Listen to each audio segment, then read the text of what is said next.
My phone nearly slipped out of my hand when I read my best friend's text asking me to lie under oath for her next week. Yes, she wants me to be her alibi in court, and I feel like I'm about to puke just thinking about it. To give some context, I'm a 27-year-old woman, and my best friend, let's call her Sarah, 27F, has been like a sister to me since we were 13. We've been through everything together, first breakups, family dramas, you name it. I never imagined our friendship would come to this kind of crossroads. 2 nights ago, Sarah dropped a bombshell.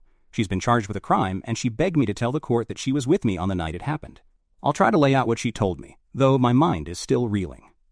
Apparently about 3 weeks ago there was an incident on a Saturday night. A guy was assaulted outside a bar downtown around 11 p.m. He got seriously hurt and ended up in the hospital. The police think Sarah was involved in this assault for some reason. From what she's saying, someone identified her or maybe her car was spotted nearby. I'm fuzzy on that detail because when she was explaining, I was in shock and not absorbing everything. She swears up and down that she didn't touch the guy, that she wasn't even there when it happened. The victim is a 30-something man who ended up with a broken nose and a concussion from the assault, but thankfully he's recovering now. Still, because of how bad it was, if she's convicted of this aggravated assault, she could face serious jail time. According to her, it's a case of mistaken identity or wrong place, wrong time. She claims she was driving home alone from my place when that fight broke out. Here's the kicker. Sarah told the police and her lawyer that she was actually with me at my apartment that night until about midnight. She said we were, quote, having a girls' night in, watching movies and drinking wine. The problem is, that's a complete lie. She never came over that night. In fact, I hadn't seen her at all that week. I was actually home by myself, binging Netflix and doing laundry, utterly mundane. When she told me she already used me as an alibi, my heart stopped. She assumed I'd cover for her without even asking me first. Now she's pleading with me to just confirm her story when I get called to testify. I feel so torn apart. On one hand, this is my best friend begging for help in possibly the worst situation of her life. I can't even describe the panic and desperation I heard in her voice. I've never heard Sarah sound like that. She was crying, telling me her life will be over if I don't do this. She said she could go to jail for years for something she insists she didn't do. Hearing her say, "Please, you're the only person who can help me," made my chest feel tight. I hate this. I hate that she's in this position, and that by saying no I'm basically condemning her, at least that's how she's making it seem. On the other hand, what she's asking me to do is flat out illegal and wrong. It's perjury. I would have to get on the stand, swear to tell the truth with my hand on a Bible or whatever, and then lie to everyone, to the judge, the jury, under oath. If I do that and get caught, I could be the one going to jail for perjury. I'm no legal expert, but I know perjury is a felony. I could get fined, even imprisoned for up to several years, and have a permanent record. It's not a slap on the wrist. I could lose my career. I work in a field where any criminal record would likely get me fired. Even if I don't get caught, lying like that feels so wrong. I don't know if I could live with that guilt. I've never been involved in anything remotely criminal in my life. I'm the friend who'd freak out if I accidentally stole a pen from a bank. I can't even tell a convincing white lie without my face going red and my voice shaking. How am I supposed to lie in a courtroom? I asked her to come over and talk in person because I was literally shaking after reading her texts. She came over last night. As soon as I opened the door, she kind of fell into my arms sobbing. We sat on my couch, and I felt like I was outside my own body, like this was some TV drama. She kept saying, "I'm so sorry to put you in this position," and I wouldn't ask if I had any other choice. I was trying to comfort her, but I was also just stunned and silent. When she calmed down a bit, I gently but firmly asked her to walk me through exactly what happened that night, and why the police think it's her. I needed the full story if she expected me to even consider this. According to Sarah, she had been at a different bar with some other friends earlier that evening. Friends I don't really know well. She said she left around 10:30 p.m. to drive home. The bar where the assault happened was a couple blocks from where she parked to go to the first bar. She claims that as she was walking to her car, she saw some people arguing outside the other bar, but she didn't stick around. She drove off and went home. She wasn't home that long, though, because she said she got another call from a friend, again, someone I don't know, around 11:15, asking if she wanted to meet up at a late-night diner. She claims she did go to meet that friend, which is where she was until after midnight. But because that friend has their own issues, I got the impression maybe this friend is involved in something shady or just doesn't want to get involved with police. She can't use them as an alibi publicly. Or maybe the police just don't find that friend credible. I'm not entirely sure. The bottom line is, she insists she wasn't involved in the assault, but the timeline is messy, and she has no solid proof of where she was right at 11 p.m. when it happened. She told me the police have a couple of eyewitnesses who put a woman matching her description at the scene, apparently arguing with the guy earlier in the night. She also mentioned something about a security camera that caught her car in the area around that time. So honestly, it looks really bad for her. When she first found out she was a suspect, she panicked and told the cops she was with me that night because, as she put it, "You're the only person I trust with my life." She hadn't thought it through, and they kind of ran with it. Her lawyer was like, okay, great, we can use that, and now there's actually a formal statement listing me as her alibi. She basically locked me into her lie before even telling me. I was struck silent when she admitted that. I remember just staring at her, my mouth literally hanging open. Part of me was angry. How could she volunteer me without asking? But she was looking at me with these pleading, swollen eyes, and I couldn't yell at her. I did say, you should have asked me first, Sarah. You put me in a terrible position. She just kept saying she was sorry and that she was scared. She said her lawyer wants to subpoena me as a witness in a few weeks, and that if I just tell the story confidently, it'll be the truth as far as the court's concerned. That phrase made my stomach turn. The truth as far as the court's concerned. I asked her straight up, did you do it? Were you involved in that fight at all? She immediately shook her head and said, no, God, no. I wasn't there when it happened. I just left at the wrong time and now they think it was me. I pressed her. Were you arguing with that guy earlier in the night? Why do they think it's you? She admitted that at the bar she was at, some drunk guy did bump into her and tried to hit on her, and she told him off and they argued. She says maybe that's the guy who later got in a fight and someone assumed it was her who hurt him. She's not sure. She said it was just a coincidence that she argued with a guy who later got attacked by someone else. I'll be honest, my gut was twisting the whole time. Something felt off. Maybe it's just that I've never seen her in such a mess. Or maybe some of her story sounded too convenient. I want to believe her. This is the girl who held my hand when my dad had a heart attack in high school. The girl who drove 100 miles to pick me up when my car broke down last year. She has flaws, she can be a hothead, and she's gotten in a couple bar scrapes before, nothing serious. But I've never known her to be violent to the point of hospitalizing someone. I also know she sometimes downplays her mistakes, because her temper has gotten her in trouble. So when she promised me over and over that she didn't do this, I was trying to read her face. We know each other inside out. At least I thought so. I didn't see obvious lying signs, but she was so distressed. It was hard to tell. I asked her about that friend she went to meet at the diner. Could that friend vouch she was there? She got cagey, saying that friend is unreliable and doesn't want to be involved. That was a red flag. I was like, Sarah, if this person can give you an actual alibi, why wouldn't they? This is serious. She just shook her head and said it's complicated. The vibe I got is, maybe that friend wasn't actually at the diner, or maybe there was no friend at all, and she's inventing stuff. I didn't push too hard at that moment because she was getting agitated, and I was honestly scared of upsetting her further. At some point I realized we'd been talking in circles. I even asked her if there was any other way to prove she wasn't there without involving me. Like, was there any camera that could have caught her on the road home, or at that diner, or receipts or anything? She said she paid cash at the diner, and of course that friend she met wouldn't come forward, and there were no reliable CCTV recordings there or on her route. It feels like every logical proof is a dead end, which is why she feels cornered into using me as her only ticket out. I was trying to find some loophole or some indication that maybe I could squeak by without technically lying, but there is none.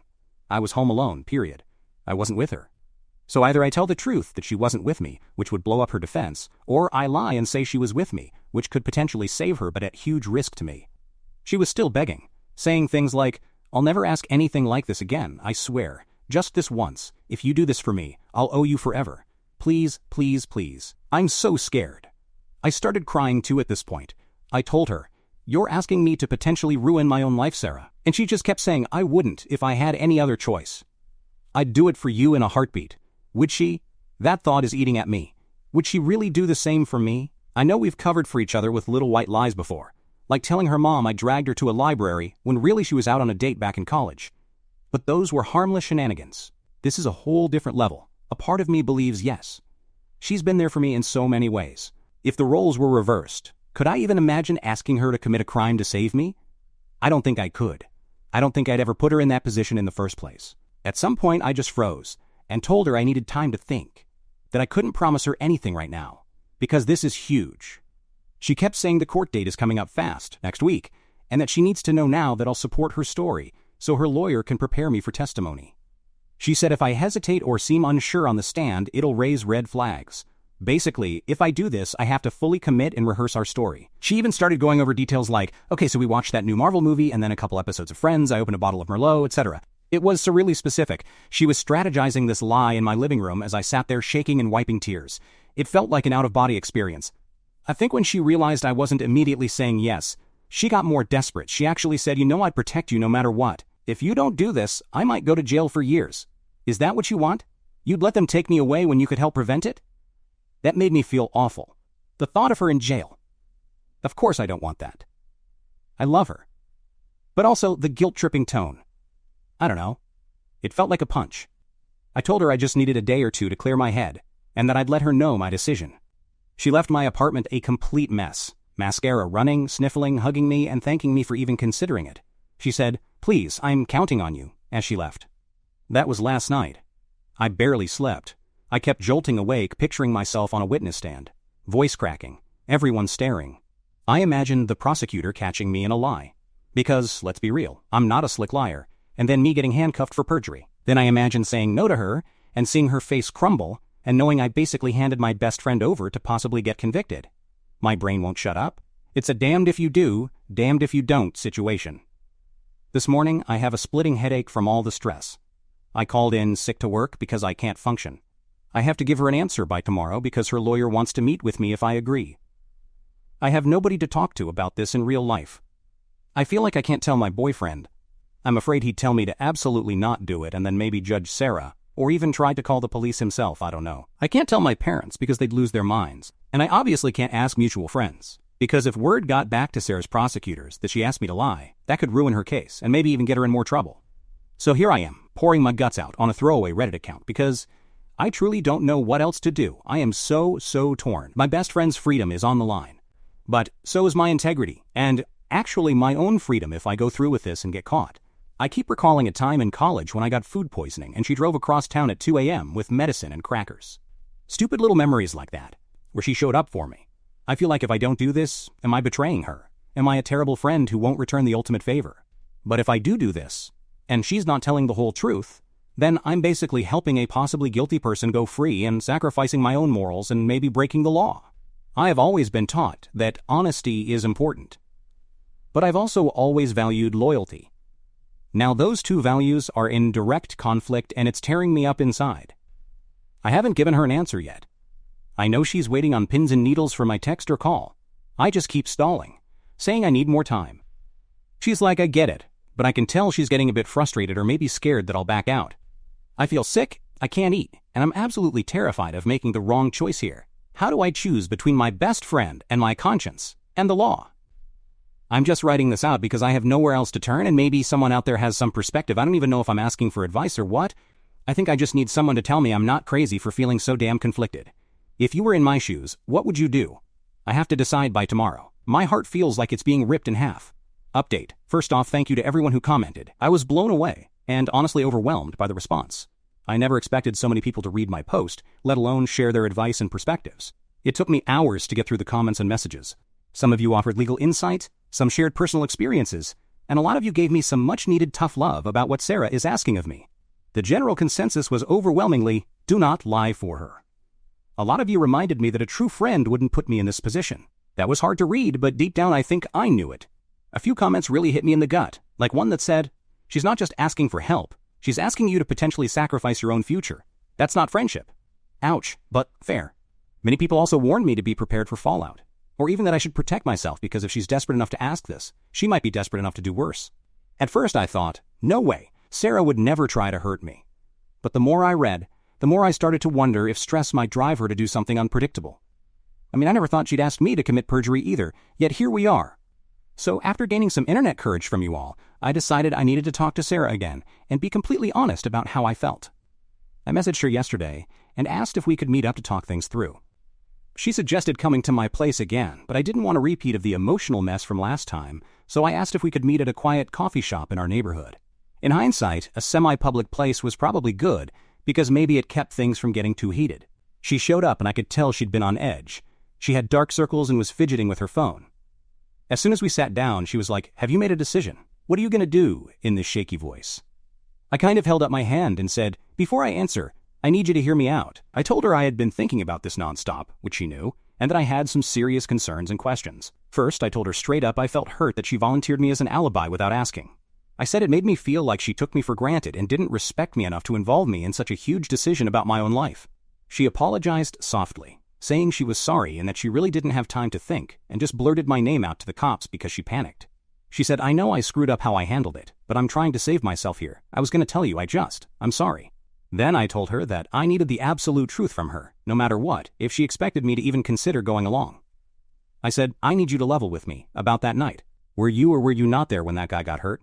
Even if you didn't hurt him, I need to know if you were there at all. She had this deer in headlights look and immediately started getting defensive. I already told you, I left and then he got hurt after, she said. I pressed. Sarah, you need to be 100% honest with me. If I lie for you and it comes out you were actually at the scene, I'm done for. I need to know what I'm stepping into. She got quiet and looked away, and I just knew. My heart sank.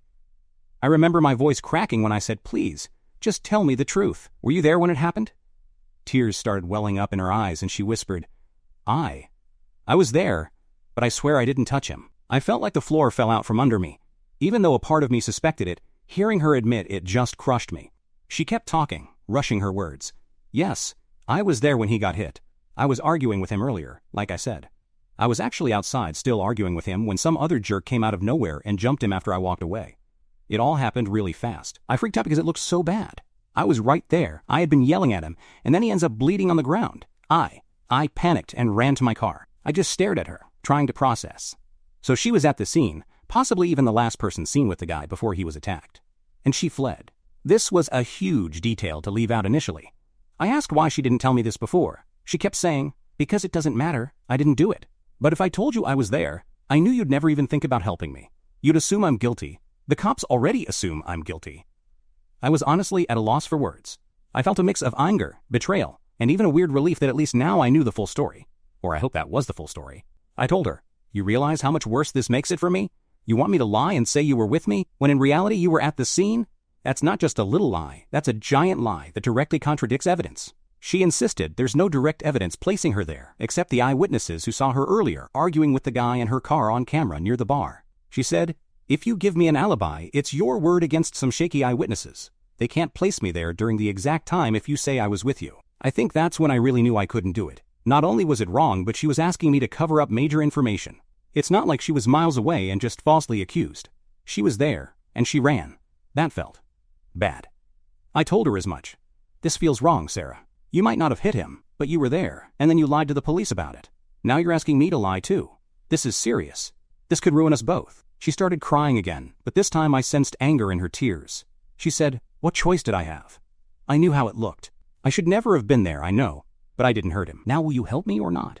It was almost a demand this time, like she was done with the niceties and begging, and was just desperate and frustrated. My own eyes were tearing up, and I said quietly, I'm sorry, I can't lie in court for you, I can't. I told her I had thought about it so much, but my conscience won't let me, and now knowing she was actually at the scene, I have even more doubt.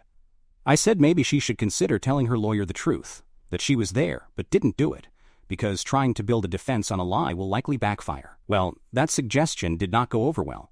She got really upset, saying, if I tell them I was there, I'm done. They'll nail me to the wall. You're basically saying I should just confess to something I didn't do. I responded, I'm saying I won't lie. Maybe your lawyer can find another way, or maybe you can get a plea deal or something. I don't know. But I can't be your alibi. I was shaking, and my voice was barely above a whisper by the end. Sarah just stared at me with this wounded, furious look. I'll never forget it. She said, you promised you'd always be there for me. I was crying at this point and said, not for something like this. This is beyond what I can do. She then scoffed, wiped her eyes and said, fine, I see how it is. She stood up and grabbed her bag. I was worried she'd cause a scene. There were a few other people in the cafe stealthily watching our very intense conversation, so I quietly begged, please don't hate me. I hate that this is happening. She just shook her head and said something like, I hope you can live with this. If I go to jail, it's on you. And then she walked out. I just sat there crying like an idiot for who knows how long. It felt final, like I had just signed some kind of death warrant for our friendship, maybe for her fate too. She basically blamed me for what might happen to her. That's a heavy thing to swallow. When I collected myself enough to leave, I found she had texted me while I was still sitting there. The first text said, I'm sorry for snapping. I'm just really scared. Please, I'm begging you to reconsider. That was followed by, I know you think it's wrong, but please understand I'm innocent. I can't go to jail for something I didn't do. I need you. Please. I didn't reply. I couldn't. I went home and just sobbed, alternating between feeling like a horrible friend and feeling like I'm being totally taken advantage of. That was last night. As of now, I haven't responded at all, and I haven't heard anything else from her today. I think she's giving me time to come around, but my mind is pretty much made up that I will not lie under oath. I haven't formally told her final answer no in a text or anything. The last thing I said in person was essentially no, but it got kind of drowned in the emotions. A lot of you asked if I could maybe avoid testifying altogether. I'm not sure. She listed me as her alibi, so I suspect I'll be subpoenaed. I guess I could talk to her lawyer and say I won't lie, so they'd be stupid to put me on the stand, but I haven't done that yet. To be honest, I'm dreading any further involvement. I might have to soon, though, because the trial, or maybe it's a preliminary hearing, is coming up in a few days. I haven't gotten a formal subpoena yet, but she only gave my name to them recently, I think. Part of me wants to reach out to her lawyer to get me off the hook, but part of me feels like that's another huge betrayal to her if I do it without telling her. I'm emotionally exhausted. I feel like this whole thing is a nightmare.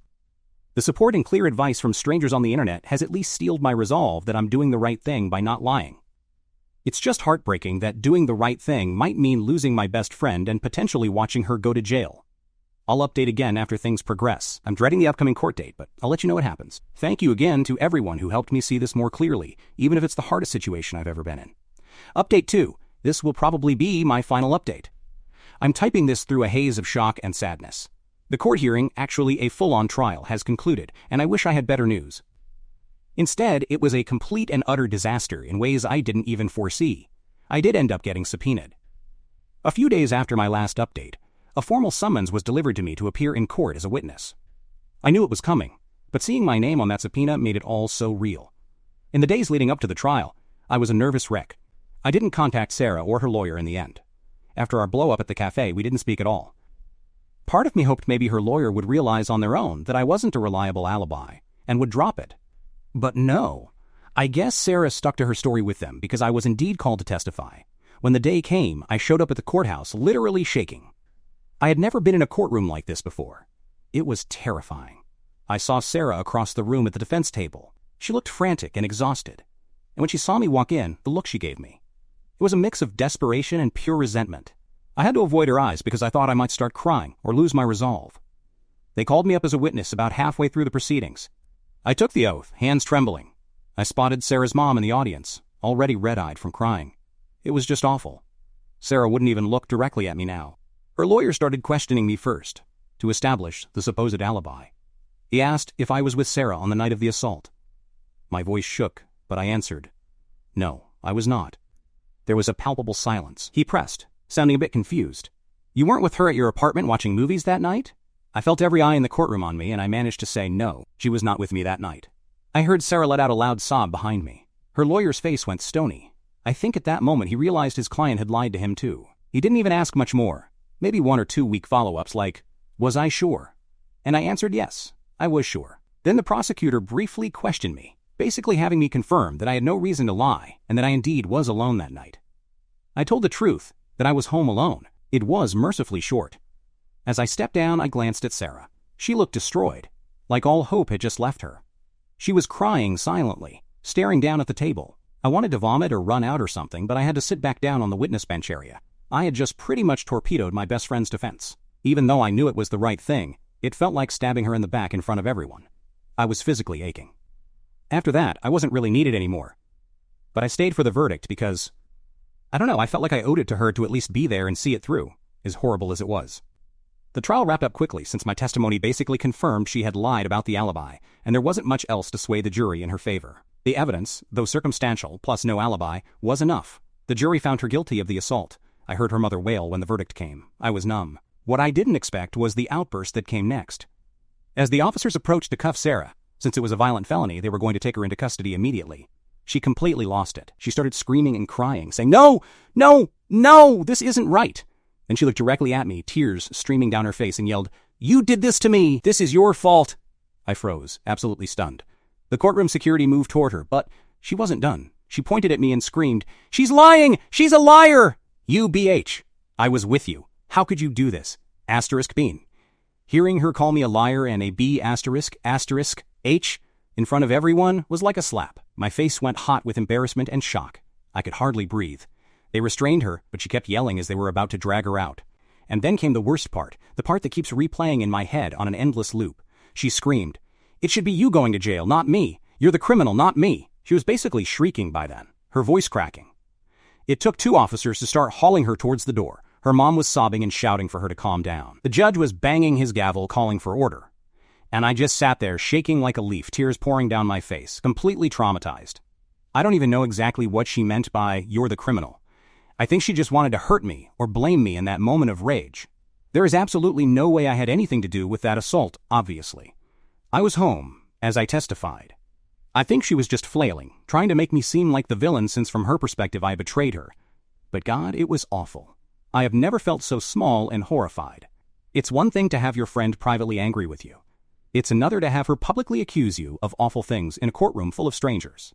Eventually, she was removed from the courtroom. The judge actually apologized to the jurors in the court for the outburst and admonished her behavior. Not that she was there to hear it. I was excused and just kind of wandered out of the courtroom in a daze. Her mother shot me the nastiest look as I was leaving, which I guess I understand. She's hurt and needed someone to blame too. Some of Sarah's family was there, and I could feel their glares. I hurried out of the courthouse and immediately threw up in a trash can outside, then just sat on a bench hyperventilating. I think I had a panic attack or something because I barely remember driving home. When I got home, I just curled up on the couch and sobbed until I couldn't breathe. It's been a couple days since that happened. Sarah is in jail now awaiting sentencing.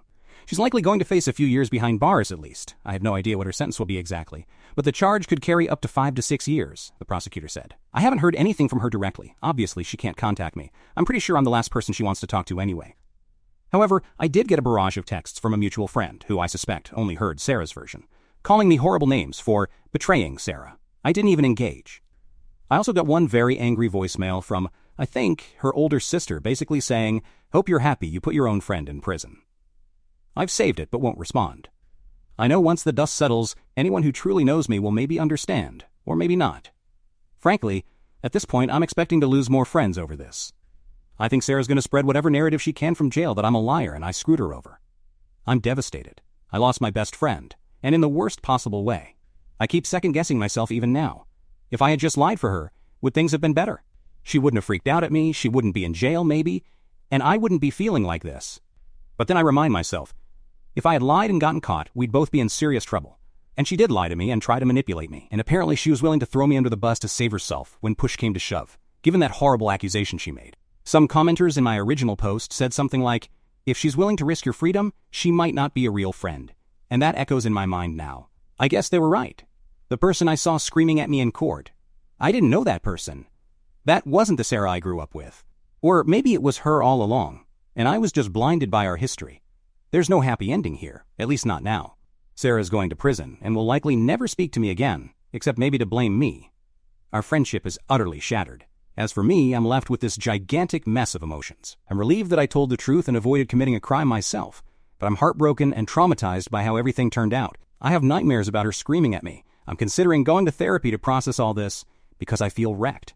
To anyone who followed along offering support, thank you. I genuinely appreciate the clear-headed advice and even the blunt reality checks. You probably saved me from making the worst decision of my life. It's just painfully unfortunate that the truth had such a terrible outcome.